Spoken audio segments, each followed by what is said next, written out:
প্রিয় ভিউয়ার্স, আসসালামু আলাইকুম। আমি দোলা আর আপনারা দেখছেন দোলার রান্নাঘর চ্যানেল। আজকে আমি দেখাতে চলেছি কিভাবে জাম্বুরার ভর্তা তৈরি করতে হয়। তবে মূল ভিডিওতে যাওয়ার আগে ছোট্ট একটা রিকোয়েস্ট, আমার চ্যানেলটিকে অবশ্যই সাবস্ক্রাইব করবেন, বেল বাটনে ক্লিক করবেন, লাইক করবেন, কমেন্ট করবেন, শেয়ার তো অবশ্যই। চলুন মূল ভিডিওতে। আমাদের প্রথমত লাগতেছে জাম্বুরা। আমি একটা পুরো জাম্বুরা ছিঁড়ে নিলাম। তারপর লাগছে লবণ, কাঁচামরিচ 4-5টা, ধনেপাতা, রুচি, হট টমেটো সস, তারপর লাগছে বার্মিজ আচার, তারপর লাগছে তেঁতুলের চাটনি, লাগছে মাঝারি সাইজের একটা পেঁয়াজ, লাল মরিচের গুঁড়ো, সরিষার তেল, ভাজা মশলা, দেন ম্যাগি মশলা। উপকরণগুলো কিভাবে মিশাবো আপনাদের তা দেখিয়ে দিচ্ছি। প্রথমত লাগতেছে মাঝারি সাইজের একটা পেঁয়াজ, তারপর লাগছে কাঁচামরিচ,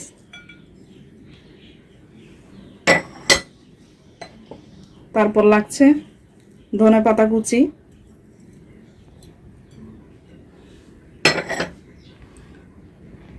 তারপর লাগছে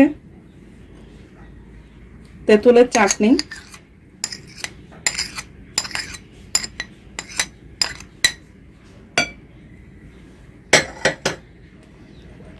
তারপর লাগছে লাল মরিচের গুঁড়া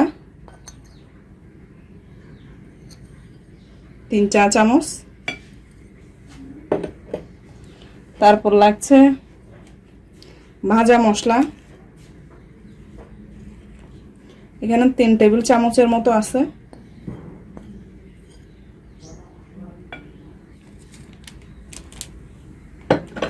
তারপর দিয়ে দিচ্ছি 1 প্যাকেট ম্যাগি মশলা, তারপর লাগছে বার্মিজ আচার,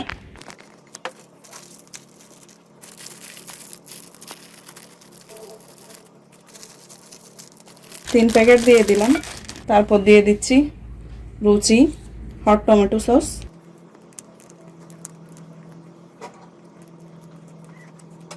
তারপর দিয়ে দিচ্ছি লবণ 1 চামচ,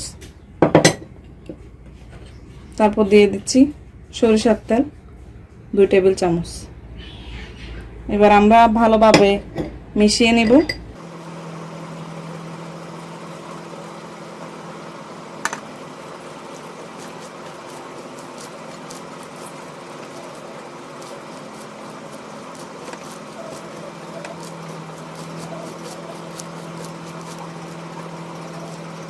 বেসিক্যালি জাম্বুরার ভর্তাটা আমরা গরমে ভীষণ পছন্দ করি, ফ্রিজে রেখে খেলে আরো বেশি ভালো হয়।